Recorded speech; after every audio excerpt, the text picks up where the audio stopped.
Good morning, ladies and germs. This is your ticker guy that 21st. Who caught Fauci at Birx? And actually, it was Birx yesterday. The Birx sideshow yesterday was very funny. She blew her own world up. She did an absolutely terrible thing to herself yesterday. She was hammered, and you'll have to excuse my coffee drinking while I am talking today, because I'm going to continue to do lots of that. She was asked about the study out of California that showed that the rate of infection was 50 to 85 times, not percent, times higher than has been reported based upon antibody conversion. And she went off on this rant about how asymptomatic transmission is so dangerous, and this is why we need all this testing, and yada, yada, yada, yada. The question was, doesn't that mean that the rate of death is also 50 to 85 times higher? And in other words, this isn't really all that much worse than the flu. She didn't answer that part of the question. The reason she didn't answer that part of the question is that the answer is yes. She knows it. And that is a serious problem for her. And there isn't any way she's going to be able to get around this. The dance on the head of a pin thing, the game that she's playing along with everybody else, is soon going to expire, and in a very dramatic and probably pretty nasty way.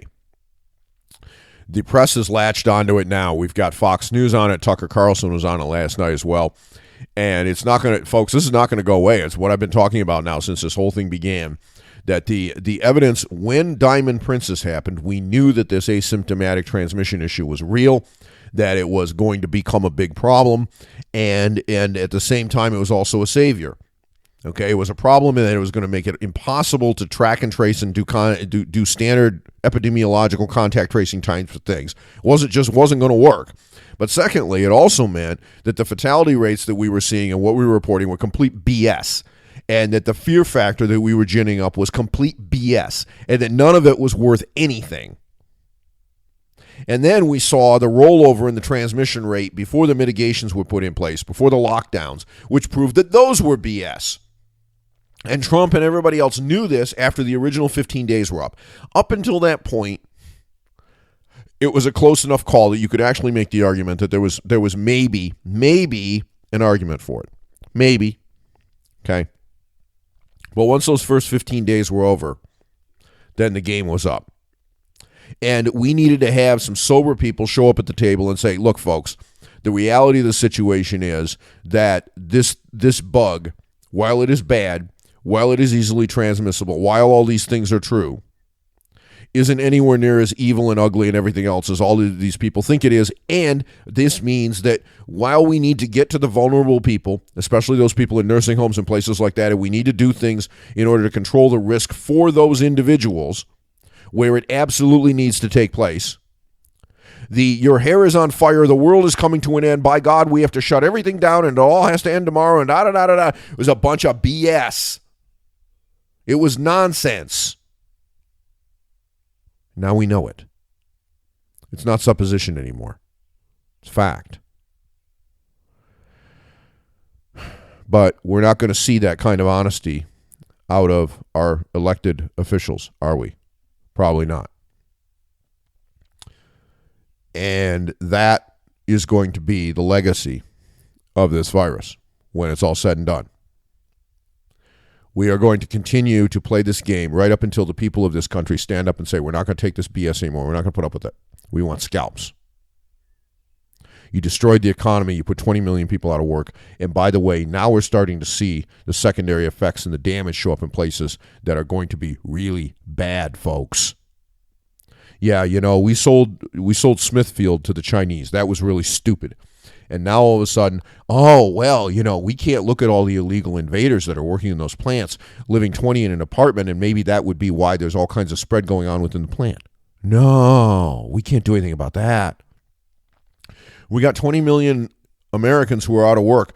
How about some of them get hired and go work at those plants and make sure that our food supply continues to run? And oh, by the way, this isn't just about whether or not you can get a pound of bacon. Okay, it's also about the fact that you're going to destroy all these farmers because they are raising those pigs. Those pigs have to either go to slaughter or they're going to have to be shot in the head and thrown in a trench. Why? Because there's nowhere else to put them. They eat, they crap, and they're not worth anything. That's a problem. It's not just that they have no worth, it's that they have negative worth. And speaking of negative worth, you want to talk about changing the rules in the middle of the game. What happened with the crude oil contract yesterday has never happened before. The contract that is due to expire today traded at one point at a negative $40. And this, by the way, upends the premise of everything that has ever been anything in any financial market. There has never been a negative commodity price posted on a futures board before. It's never happened. There's never been a negative stock price before either. The argument that you've always been able to make if you buy something long is that it cannot go below zero, and therefore your loss is capped. The CME changed the rules. I don't know through what process they changed the rules, but apparently those rules got changed yesterday because all of a sudden crude oil traded with negative handles. And I'm not entirely sure how that occurs, other than that an awful lot of people got very, very unhappy, because if you're long that contract as it starts collapsing, you know that, at least in theory, your loss is capped off when it gets to zero. Now, that loss is going to be really bad because there's a lot of leverage in futures contracts, but all of a sudden, by God, there's no cap. And it keeps going down. And it's not zero capped anymore. Now it's whatever negative number we feel like printing today. This, folks, is an unbelievable travesty, but nobody's going to care about it because it's just those poor little speculators. Well, you know what? Those poor little speculators are part of the reason that you have oil and gas and everything else, and they're part of the balance in the market. Well, that got upended yesterday, and now it has rolled over into the new contract, okay, which now is trading down almost $5 at just under $16, 23%. And so this carnage is now continuing into the other. Oh, by the way, the reason for this is that if you have oil, you need somewhere to put it. And physical commodities, futures contracts, when they expire, you have to take delivery. All right, there's the funny stories of somebody who is long a corn contract and ends up with a bunch of corn in their driveway. And of course, with oil, it doesn't work quite like that because it needs a container. And the problem right now is there's no containers. All of the places you can put it are full. By the way, Donald Trump and his supposed super genius, is the SPR completely full? Because if it's not, if people are paying you $40 a barrel to take that oil, I would think that the federal government would take as much of it as someone who was willing to make. I'd make them pay me. Hey, it would offset some of the tax losses with all of this so-called stimulus and everything, right? You got oil producers paying you to take the barrels. That'd be even funnier. I don't know if there is room in the SPR at this point, or if it's all filled up. But if it's not, by God, we ought to take every barrel we can get it at a negative price. The problem, however, with the instability in financial markets when people change the rules like this is something that is extremely serious. And it threatens to get into the financial markets generally and blow them all up. I personally, there's people that have been running around with their hair on fire saying that, that my position on all of this is just simply because I'm a speculator and yada yada. Oh, that's a load of BS, folks. I honestly do not give a wet what about these things in that regard. In other words, first off, I don't play in the commodity markets. For very good reason. Playing in the commodity market is a good way to get your head cut off. It always has been. And I'm not really interested in having my head undetached. But I will say this. There's an awful lot of BS that's going on around in the markets right now regarding, exactly what's happening in this area. And we should be paying very close attention to these dislocations, folks, because they are the secondary effects of these lockdowns, and they're going to hurt you. They're going to hurt you a lot. These are supply chain disruptions that are going to go on for quite a long period of time. You know, people have thought of this as a 3-week long or 4-week long paid vacation from Uncle Sam, where you get a $1,200 check, and then if you're on unemployment, you're getting $600 a week. So you're getting $2,500 a month or more, $3,000 a month, really, to sit around with your finger in your butt plus whatever the state gives you. And one of the questions that was asked to one of these governors is, well, why would these people go back to work? That's better money than they're making when they're working. And his answer was, well, people will just have to pay more.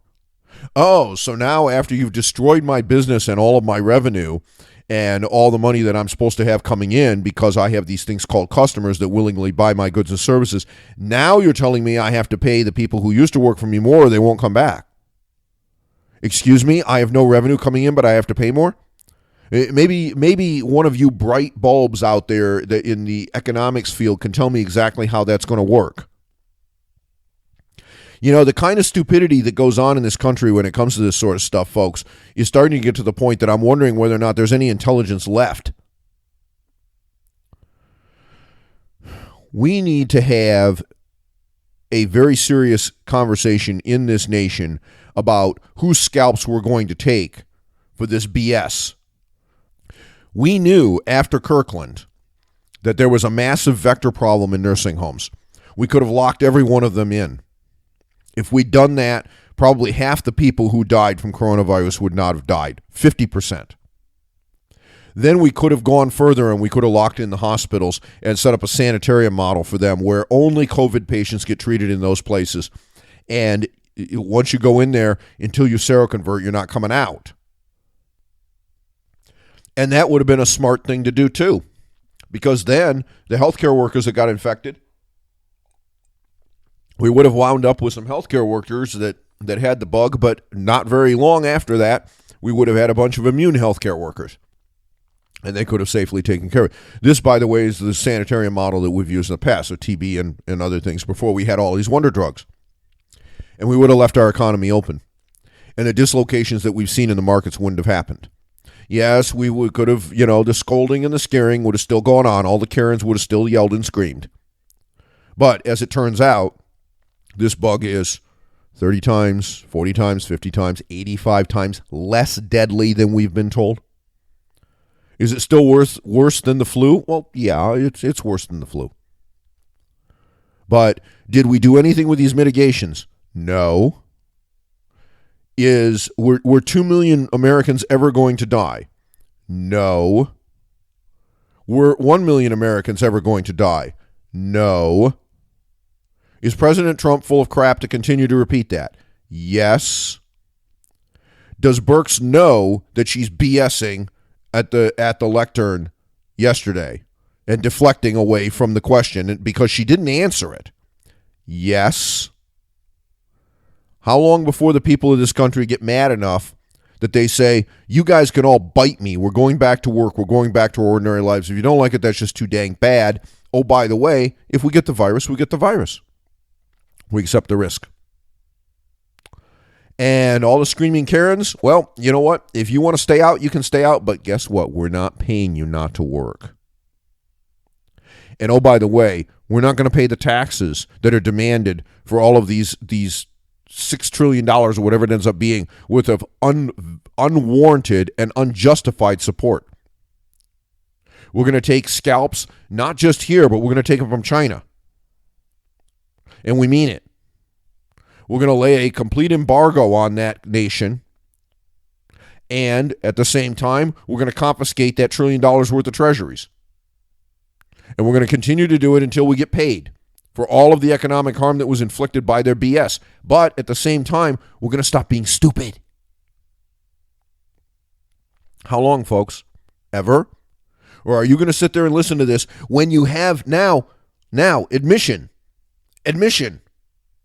by virtue of the fact that she won't answer the blankety-blanking question. If this bug is 50 times less lethal than we have been told, is it really that much worse than the flu? Well, it is worse. But how much worse? Worse enough to scare the living blank out of everybody and force everyone into their house? No. No. And so, then what do we do with all these governors who are ginning up every death that they can find and putting it into the COVID statistics to make them look worse? New York, Michigan now? What's next? And by the way, how long does Witless get to continue to pull this BS and Cuomo? Well, as long as people put up with it, I suppose. But you thought that this was just going to be fun employment, $600 a week checks, plus $1,200 in so-called tax credits, right, that you get right now. Everything was going to be fine, and it wasn't going to blow up anything in the greater economy. It wasn't going to cause huge problems and dislocations. Well, guess what, folks? You were wrong. Because here it comes. It is time for the people of this country to decide. It is also time for the so-called super stable genius to decide, to cut the BS, to stand up in front of the American people and say, look, we got it wrong. Go back to work. I'm not passing any more relief bills. I'm not doing any more of that. Yes, I'm leaving immigration lockdown, which, by the way, I promised to do when I was elected. But the rest, nope, no more. Because you know what? The crazies in the Capitol, they're already clamoring about a phase 3.5 or whatever they're calling it now. Oh, we're going to pass that today. Well, that instability you're seeing in the oil market, that starts spreading into other things. You know what's going to happen to the rest of the American economy? It's going to go straight down the toilet. And there's going to be time for me to say just one thing. Welcome to hell, ladies and gentlemen. I'm your ticker guy.